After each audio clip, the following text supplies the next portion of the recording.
laba samtulain.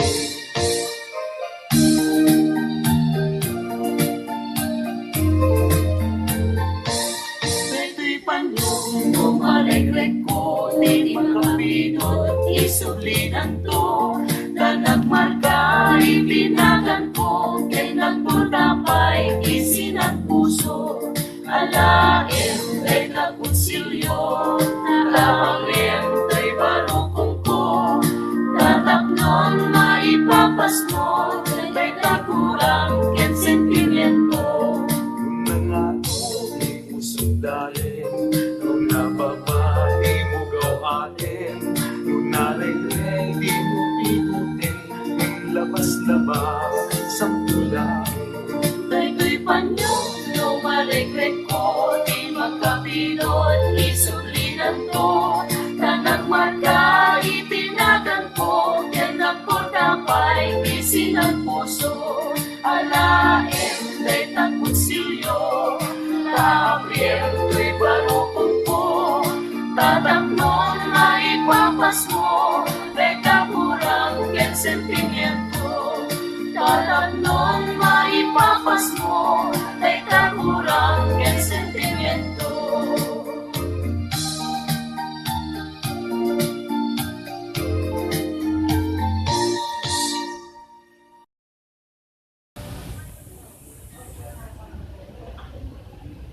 Bago ang daw kadahian, welcome to Ilocos. The capital of Ilocos Sur is Vigan. Let's find out the beauty of Ilocos Sur province. Mabuhay! Good day and mabuhay. Welcome to Ilocos Sur. I'm Angela Bella and I am your tour guide for today. Did you know that Vigan is the capital of Ilocos Sur? Vigan is almost 4 centuries old and was once known as Kabigbigaan from Biga, a coarse, erect, and herbaceous plant with large and ornate leaves would grow on the banks of the river. Its name Bigan was later changed to Vigan. To the Spaniards, it was Villa Fernandina in honor of King Ferdinand, the Spanish ruler. In Ilocos Sur, there's a lot of tourist spots, but the most famous and major tourist magnet in Vigan is the Castle Crisologo of Vigan, and the next one is the Baluarte, or also known as Fortress. It owned by Mr. Chavez Singson, a well-known politician. In Ilocos Sur, there's a lot of food, but the best food in Ilocos Sur is bagnet. The vegan secret is frying it in pork fat or pork lodge so that the bagnet is crispy and crunchy. And the next one is the vegan longanisa. The next one is the basi. And the next one is the tinobong.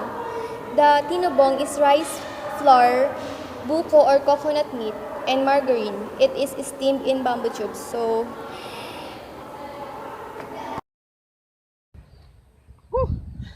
Naimbag, Kabigat, Aldaw, Rabii. Intayon, sa Ilocos Norte region. Here we can find beautiful places, foods, and delicacies. So, join me here in my tour, here in Ilocos Norte. Hello guys, my name is Brian and I would like to share to you my experience in Ilocos Norte. Ilocos Norte is located in the Ilocos region. Its capital is Lawag City and it is located at the northwest corner of Luzon Island. It has 557 barangays comprising its 21 municipalities and 2 cities. The most populous barangay in the province is the Barangay Number 1, San Lorenzo Poblacion, in the city of Lawag. Ilocos Norte is known in manufacturing and food processing like salt, empanada, bagoong, patis, basi, vinegar, longanisa, chicha corn, bagnet, jewelry, garments, cereal processing, packaging, mechanized processing equipment. And Ilocos Norte is noted for being the birthplace of our former President Ferdinand E. Marcos.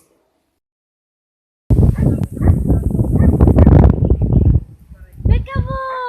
Hello! Naimbag na daw. Here we are in La Union. I am your vacationista and I will help you to choose the best tourist destination here in La Union. Naimbag nga daw and I'm Maria Teresa, your tourist guide. Hello! Let's find out the beauty here in La Union. La Union in Ilocano dialect, Provincia de La Union, a province in the Philippines located in Ilocos region in the island of Luzon.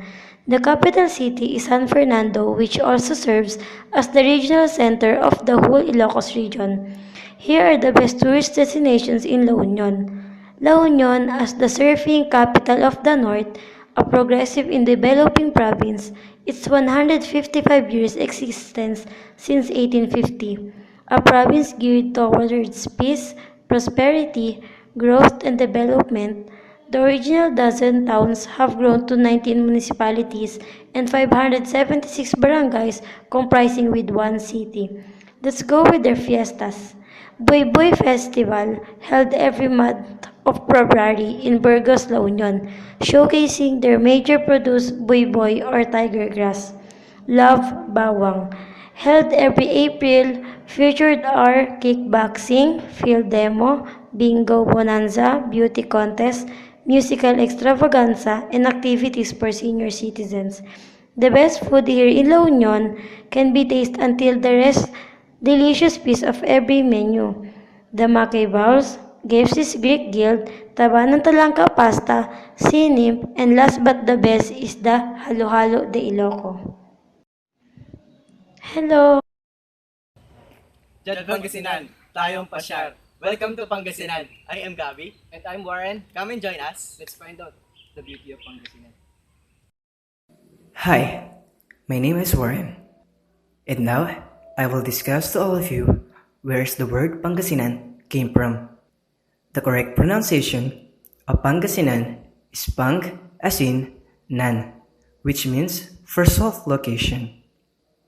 Pangasinan is the one of the three biggest province in the Philippines. It has 3 components in 44 municipalities. The way of living in Pangasinan is produce some popular products like longanisa, and they believe to the lesser spirits or anito were responsible for a host of phenomena relating to the weather, plant growth, a good health, as well as a protection of rivers, trees, and other sites. Awan ka city, susulo asanigwa, tadaytawan, matatakpan ka. Siak ni Warren, Tinagan ka Teresa, Tinagan ko Angel. siak ni Gab. Agbiag Region 1. Agyaman ka tayo. Bye-bye. Oh, ulit na to, last na to. Last Last na to kasi namamaster. Sabay.